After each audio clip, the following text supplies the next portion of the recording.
Hello students, आज के video में मैं आप लोगों को एक्सप्लेन करूंगा दैट इज एक्सरसाइज 4.3 का क्वेश्चन नंबर 3 का 5। हम लोग क्लास 9 मैथ्स का चैप्टर 4 कर रहे थे that is linear equation in two variable. इसके पिछले वीडियो में मैंने आप लोग को एक्सरसाइज 4.3 का क्वेश्चन नंबर 1 एंड 2 करवाया था। इसी के साथ साथ हम लोग एक्सरसाइज 4.3 का क्वेश्चन नंबर 3 का 1 से लेके 4 तक मैंने जितना भी क्वेश्चन था इसका वो सारा एक्सप्लेन कर दिया था।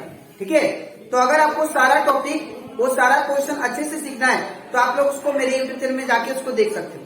ठीक है, इसी के साथ साथ अभी तक हम लोग इस चैप्टर का एक्सरसाइज 4.1 4.2 कंप्लीट कर लिए। ठीक है, और हम लोग क्लास 9 मैथ्स का chapter 1 chapter revision chapter 2 and chapter 3 वो सब जितना भी चैप्टर था उसमें का जितना भी क्वेश्चन था वो सारा मैंने आप लोगों को एक्सप्लेन कर दिया है। तो अगर आपको सारा क्वेश्चन अच्छे से सीखना है तो आप लोग उसको मेरे यूट्यूब चैनल में देख सकते हो। ठीक है, तो स्टार्ट करते हैं आज का क्लास। यहां पे हम लोग को बोला गया है that is examine whether the point 1, -2। हम लोग को ये चेक करना है कि ये जो 1, -2 है lies on the graph of the equation this one. ये इक्वेशन में ये पॉइंट लाई कर रहा है कि नहीं। ठीक है, अब सवाल ये आता है इसको हम लोग चेक कैसे करेंगे, बट उससे पहले मैं आपको समझा देता हूं। ये जो कोऑर्डिनेट है या पॉइंट बोलेंगे, ये जो पॉइंट है इस इक्वेशन में हम लोग बोल सकते हैं लाई तभी करेगा जब आप लोग का left hand side equal to right hand side आ जाए।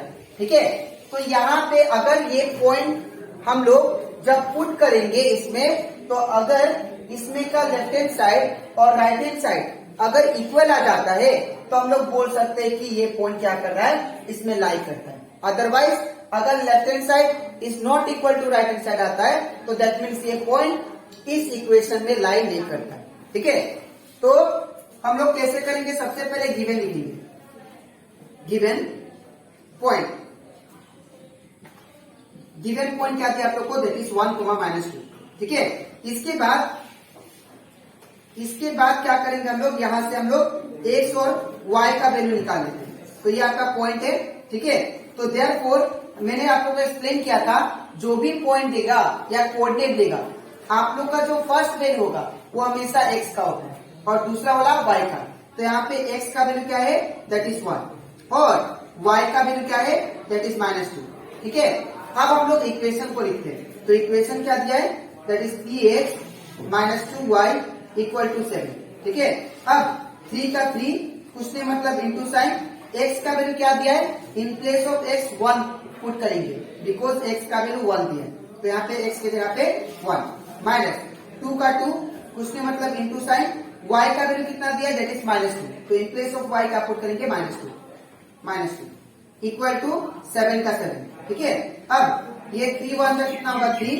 अब ये माइनस माइनस क्या हो जाएगा, ये माइनस माइनस प्लस, और 2 2 का कितना होगा 4 इक्वल टू 7। ठीक है, और 3 + 4 कितना आ जाएगा 7 इज इक्वल टू 7। तो यहाँ पे अगर आप लोग ऑब्जर्व करो तो इसका लेफ्ट हैंड साइड इसका राइट हैंड साइड दोनों को क्या आ गया, इक्वल आ गया। ठीक है, तो therefore LHS is equal to क्या लिखेंगे, RHS। ठीक है, तो देयरफॉर हम लोग बोल सकते हैं, मैंने आप लोगों को एक्सप्लेन किया था कि अगर ये पॉइंट इसमें पुट करने के बाद इस इक्वेशन में left hand side equal to right hand side आ जाता है तो दैट मीन्स एक पॉइंट क्या करता है, लाइज करता है इस इक्वेशन में। ठीक है, तो देयरफॉर लिख सकते हैं हम लोग the point 1, -2 lies on the graph of the equation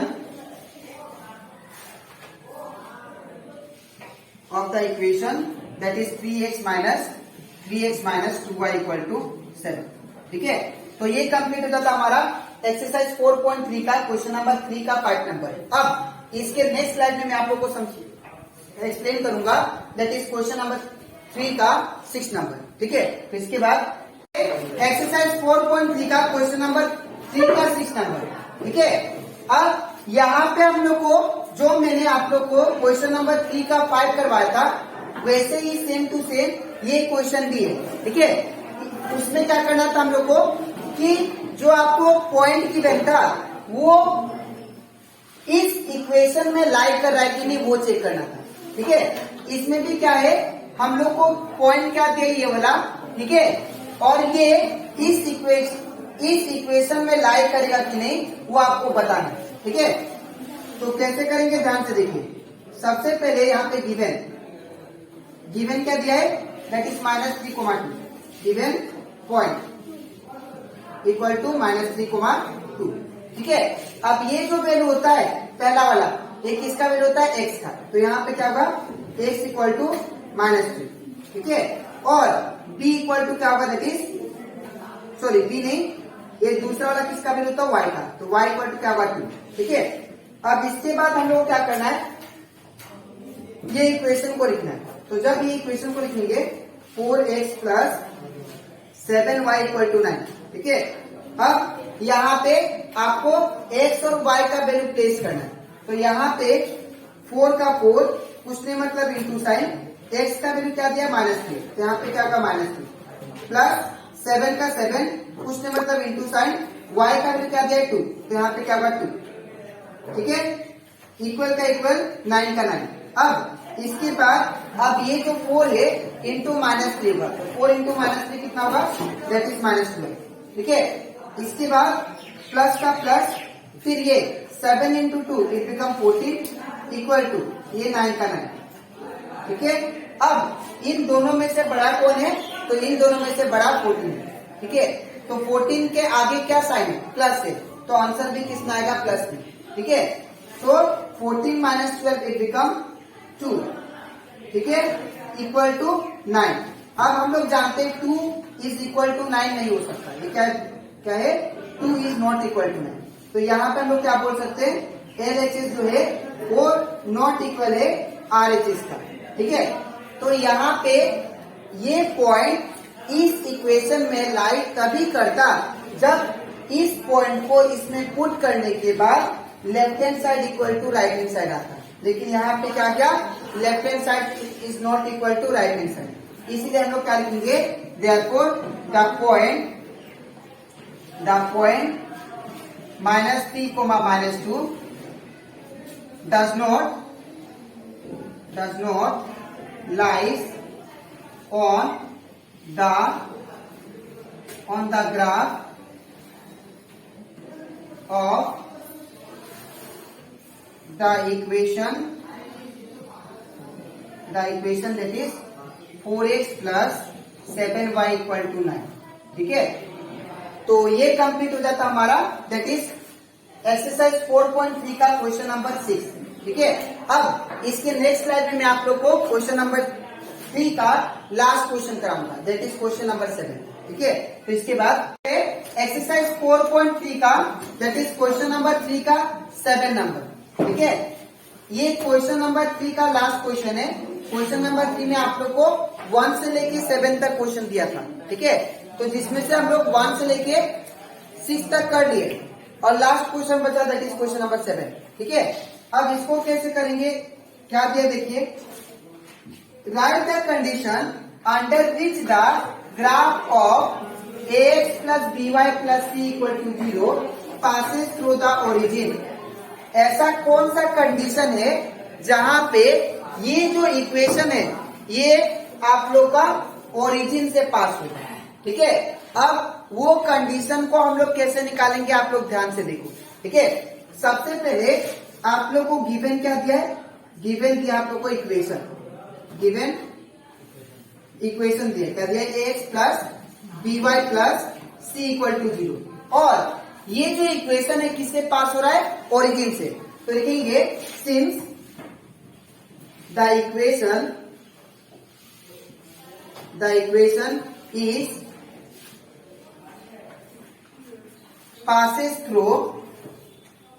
passes through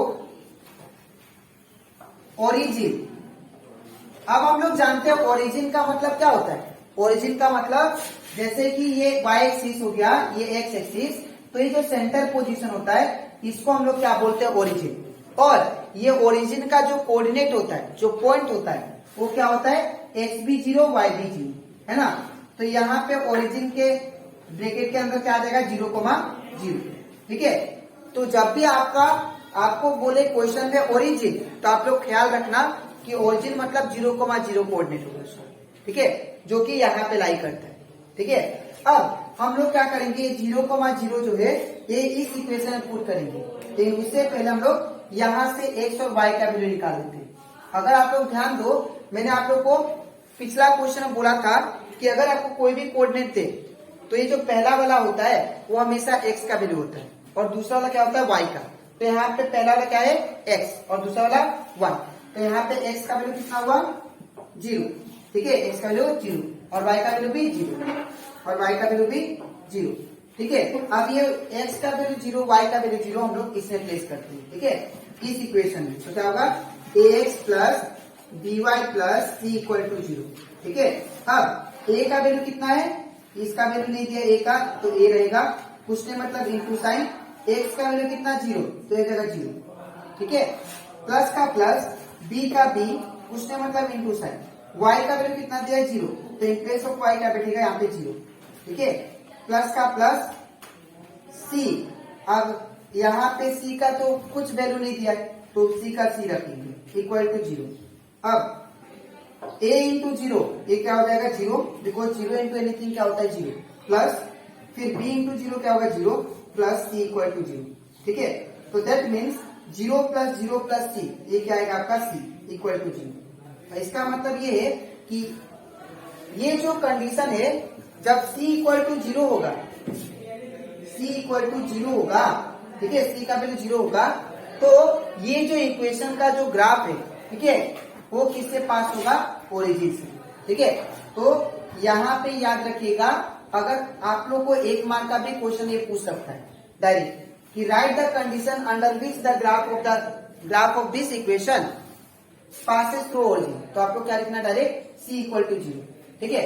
अगर 2-3 मार्क का बोले तो आप लोग ऐसे लिख सकते हो, कुछ नहीं करना, बस सिंपल यहाँ पे इक्वेशन को लिखा मैंने, और सिंस ये किससे पास हो रहा, ओरिजिन से, तो ओरिजिन का क्या होता है, कोऑर्डिनेट 0,0, इसको x मान लिया, इसको y, तो जो x और y का वैल्यू आया उसको आपको इस इक्वेशन में पुट कर देना, तो आपको c का वैल्यू मिल जाएगा। तो जब c इक्वल टू 0 होगा, तो ये इसका जो ये इक्वेशन का जो ग्राफ है, ठीक है, वो क्या होगा, ओरिजिन से पास होगा, ठीक है। तो आई होप आप लोग को ये क्वेश्चन अच्छे से क्लियर होगा, ठीक है। तो यहाँ से हम लोग का दैट इज एक्सरसाइज 4.3 का क्वेश्चन नंबर 3 का सारा क्वेश्चन कंप्लीट हो जाता है, ठीक है। अब इसके नेक्स्ट वीडियो में मैं आप लोग को एक्सरसाइज 4.3 का क्वेश्चन नंबर 4 सिखाऊंगा, ठीक है। तो आज के लिए इतना ही, मिलते हैं नेक्स्ट वीडियो।